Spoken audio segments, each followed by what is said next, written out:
মুখ্যমন্ত্ৰী ডাঙৰীয়াই মোক কালি আহিবলৈ লগত নিৰ্দেশ দিছিলে, কিন্তু কালি যেহেতু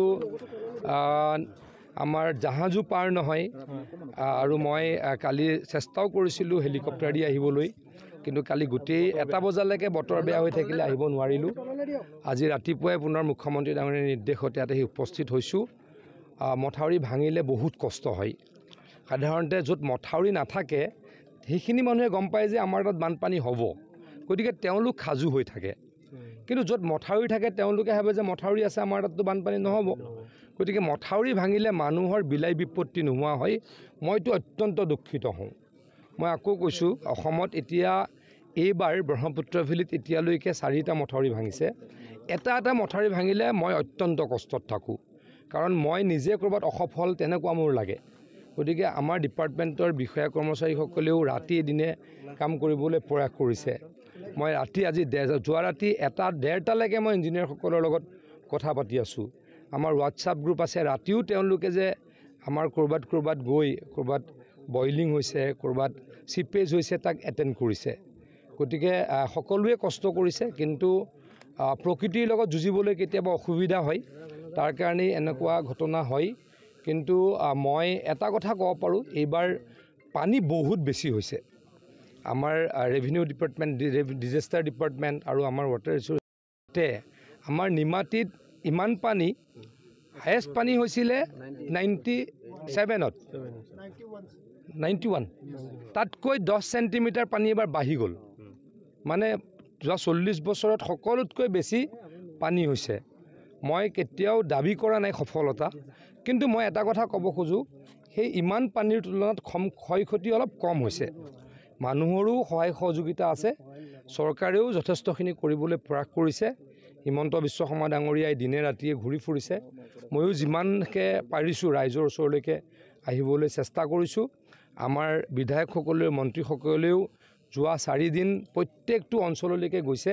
গতিকে চেষ্টাৰ আমি ত্ৰুটি কৰা নাই, কিন্তু ক'ৰবাত কেতিয়াবা সফল হওঁ, ক'ৰবাত বিফল হওঁ। গতিকে মানুহক য'ত বিফল হওঁ সেই মানুহখিনিৰ ওচৰত সমভাগী হ'বলৈ আহোঁ, দুখৰ সমভাগী হ'বলৈ আহোঁ, বা কামটো ভৱিষ্যতে কেনেকৈ কৰিলে মানুহখিনিৰ লাভ হ'ব, মানুহখিনি বিপদত নপৰিব, তাক কৰিবলৈ আহোঁ। এটা মই আপোনালোকৰ যোগেদি মই এই অঞ্চলৰ ৰাইজক প্ৰতিশ্ৰুতি দি যাব খোজোঁ, এইটো যিহেতু ৰোড কাম এম্বেংকমেণ্ট, এইফালে মানুহ অহা যোৱা কৰে, গতিকে এইটোতো ইমিডিয়েট ভাল কৰিব লাগিব, কাৰণ এইটোতো মানুহ অহা যোৱা কৰিব পৰা নাই। মই জিঅ' মেগা টিউব আজিয়ে মই গুৱাহাটীৰ পৰা পঠাম। অলৰেডি মই চিফ ইঞ্জিনিয়াৰক ফোন কৰিলোঁ। মই এজন মানুহক, ৰেছপনচিবিলিটি থকা মানুহৰ হাতত প্ৰায় 10টামান জিঅ' বেগ আমি ইয়ালৈ, জিঅ' মেগা টিউব কয়, এইটো মেগা টিউব হ'লে পানী থাকোঁতেই কাম আৰম্ভ কৰিব পাৰোঁ। 25 মিটাৰ এটা মেগা টিউব, সেইটো পানীত আমি বহাই দিওঁ আৰু মেচিনেৰে বালি সোমোৱাই দিওঁ, আৰু 25 মিটাৰ যিটো প্ৰকাণ্ড হয় এইটো তললৈ গুচি যায় আৰু ইমিডিয়েট পানী একো কৰিব নোৱাৰে।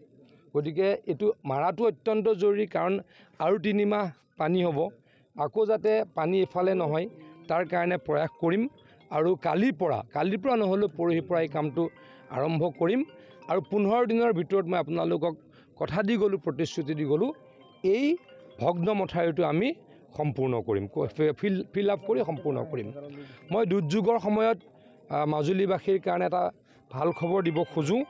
ইলেকশ্যনৰ সময়ত মই ইয়াতে প্ৰতিশ্ৰুতি দিছিলোঁ, লোকসভা নিৰ্বাচনৰ সময়ত মাজুলীবাসীৰ ওচৰত প্ৰতিশ্ৰুতি দিছিলোঁ যে লুইত খাবলোক আমি প্ৰটেক্ট কৰিবলৈ মথাউৰি বনাম।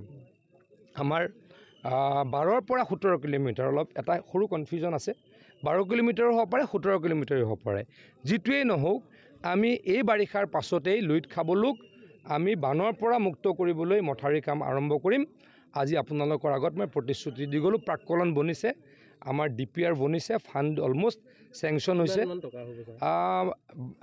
আমি ভাবোঁ যে 2.5 কোটিমান টকা পাৰ কিলোমিটাৰ হয়।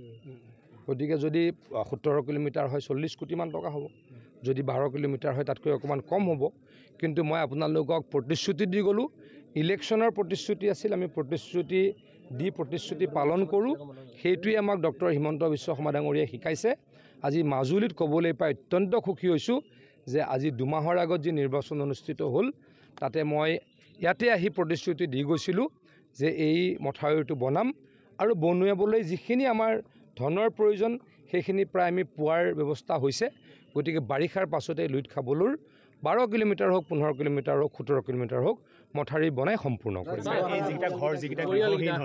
আমাৰ জিডি ত্ৰিপাঠী ডাঙৰীয়া মোৰ লগত আহিছেই তেখেত ডিজাষ্টাৰ ডিপাৰ্টমেণ্টৰ ৰেভিনিউ ডিপাৰ্টমেণ্টৰ কমিশ্যনাৰ ছেক্ৰেটাৰী তেখেতে সেইটো কথা তেখেতে চাই তেখেতে ইমিডিয়েট ব্যৱস্থা লৈছেই যিকেইটা ঘৰ আমাৰ ভাঙি গৈছে সেইকেইটাত প্ৰায় 1 লাখ মান টকা পাব 1,20,000 টকা আমি হয়তো 2-3 দিনৰ ভিতৰত পাই যাব ত্ৰিপাঠী ছাৰ কাইলৈ তেখেতলোকে পাই যাব আৰু যাৰ আংশিক ক্ষতি হৈছে তেওঁলোকেও পাব মুঠৰ ওপৰত এই বানপানীত মাজুলীবাসী ৰাইজৰ যি যাৰ ক্ষতি হৈছে তেওঁলোকে ক্ষতিপূৰণ অহা 10 দিনৰ ভিতৰত পাব বুলি মই আপোনালোকক প্ৰতিশ্ৰুতি দিছোঁ ইয়াত যিটো সংহাৰী ৰূপ ল'লে ইয়াত আমি এই 2 দিন থকাৰ অৱস্থাত মানুহে বহু অভিযোগ দি আছে যে ডিপাৰ্টমেণ্টৰ 2-এজন মানুহৰ ভুল আছে চুইচগেট সময়ত কৰিব পাৰিলে চাওক এটা কথা হয় যে এটা কথা চাওক গোটেই মাজুলীত পানী গোটেই মাজুলীত পানী মাজুলীখন চাৰিওফালে পানী গতিকে কোন ক'ত দৌৰিছে সেইটো এটাও চাব লাগিব কিন্তু মই মানুহৰ সহযোগিতাটো লাগিবই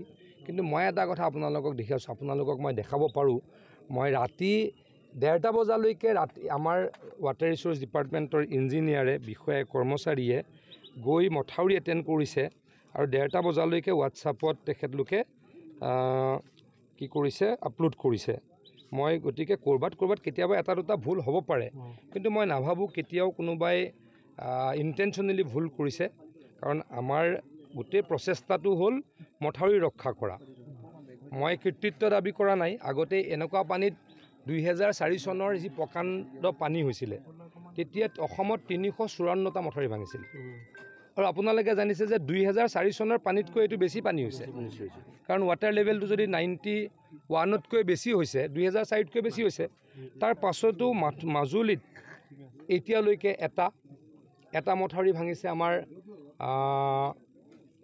ব্ৰহ্মপুত্ৰৰ মথাউৰি এটা ভাঙিছে আমাৰ বোকাখাটত আৰু এটা আমাৰ যোৱাকালি হাতীমূৰা বুলি অঞ্চলত সেইটো অলপ টেকনিকেল ফল্ট তাৰ কাৰণে হৈছে আমাৰো দুখ আছে বুলিয়ে মই কৈছোঁ আৰু দুটা মই কালি ৰাতিলৈকে বুঢ়ীডিঙত মুঠৰ ওপৰত এতিয়ালৈকে 5টা ব্ৰিজ হৈছে আগতে 40টা 45টা 354টা হৈছিলে 2004ত গতিকে হয়তো ক'ৰবাত মানুহখিনি অলপ কষ্ট কৰাৰ কাৰণে কমিছে বুলি মই উপলব্ধি কৰোঁ কৃতিত্ব দাবী একেবাৰে নকৰোঁ প্ৰকৃতিৰ লগত কৃতিত্ব দাবী কৰিব নাপায় কিন্তু মই এইটোহে আপোনালোকক দেখাব খুজিছোঁ এই ৰাতি চাওক ৰাতি তেওঁলোকে ৰাতিও কাম কৰি আছে চাওক গতিকে মই কাক দুখ দিম আৰু ভালকৈ কৰিবলৈ মই আহ্বান জনাইছোঁ প্ৰকৃতি দুৰ্যোগত আচলতে কিছুমান মানুহৰো হাত নাথাকে কিন্তু এটা কথা ৰাইজে দাবী কৰিছে যে মজুত যদি বস্তা ৰাখিলেহেঁতেন মজুত যদি বস্তুৰ অভাৱ নাই তাৰমানে মই এটা মাটিটো এতিয়া সমস্যা এটা আছে মাটি যে নহয় এইখিনিতে যে মথাউৰিটো ভাঙিব কোনে গম পায়